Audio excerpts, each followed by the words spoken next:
আমরাও তৃণমূলই করতাম আগে, এখন আমরা আইএসএফ করছি। শাসকের ঘর ভেঙে যোগদান আইএসএফ এ।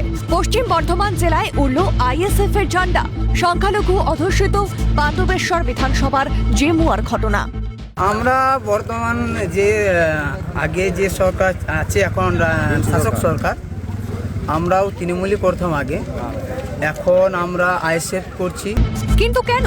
আইএসএফ এর দাবি গত 14 বছরের শাসনে সরকারের প্রতি মোহভঙ্গ হওয়ায় তৃণমূল ত্যাগ। ইতিমধ্যে জেমুয়ায় বুথ কমিটি তৈরি হয়েছে আইএসএফ এর। আগামী বিধানসভা নির্বাচনে জোরালো হচ্ছে প্রার্থী দেওয়ার দাবিও। নিয়ে বা আমাদের যারা বুথ কমিটি মেম্বার এমনি যারা আছে বা আগামীতে যারা মেম্বার হবে সবাইকে নিয়ে আলোচনা করে আমরা কিন্তু এইখানে মেম্বার দেওয়ার চেষ্টা করব। আমরা ভাইজানকে বলবো এবং আমাদের যিনারা বুথ কমিটি যারা মেম্বার আছে তাদের সবার সাথে আলোচনা এবং একটা পরামর্শ হবে।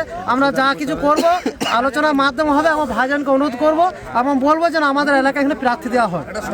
বিধানসভার মুখে শাসকের উদ্বেগ বাড়িয়ে ভাঙন সংখ্যালঘু ভোট ব্যাংকে। নেপথ্যে বিজেপির মদত দেখছেন পশ্চিম বর্ধমান জেলা তৃণমূলের সহ সভাপতি উত্তম মুখোপাধ্যায়।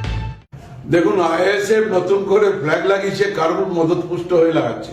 সেটা বিজেপি চাইছে যে তৃণমূলের একটা শক্ত ঘাঁটি তৈরি হয়েছে, সেখানে যদি আইএসএফ কে দিয়ে মুসলিম লোক দিকে কিছু ভোট কাটানো যায় তার প্রক্রিয়া চালাচ্ছে। জবাব দিয়েছে গেরুয়া শিবিরও। তৃণমূল আতঙ্কগ্রস্ত মন্তব্য পশ্চিম বর্ধমান জেলা বিজেপির সহ সভাপতি চন্দ্রশেখর বন্দ্যোপাধ্যায়ের। দাঁড়িয়ে এতটাই তৃণমূল আতঙ্কগ্রস্ত এবং আতঙ্কিত যে আইএসএফ কে দেখে ভয় পাচ্ছেন তৃণমূলীরা। কেন? এতদিন আপনারা হুমায়ুন কবিরকে ব্যবহার করেছেন, বাকি সকলকে সিদ্দিকুল্লাহ চৌধুরীকে ব্যবহার করলেন, একের পর এক সংখ্যালঘুদের ব্যবহার করে ক্ষমতার মসনদে 15টা বছর কাটালেন। এখন যখন সবাই আপনার এই ফাইল চুরি থেকে শুরু করে সরকারের নগ্ন দশাটা দেখতে পাচ্ছে, তখন তৃণমূল আতঙ্কগ্রস্ত হয়ে পড়েছে। সব মিলিয়ে বিধানসভা নির্বাচনের মুখে ক্রমশ বাড়ছে রাজনৈতিক উত্তাপ। রাজেশ সেনগুপ্তর রিপোর্ট, ক্যালকাটা নিউজ।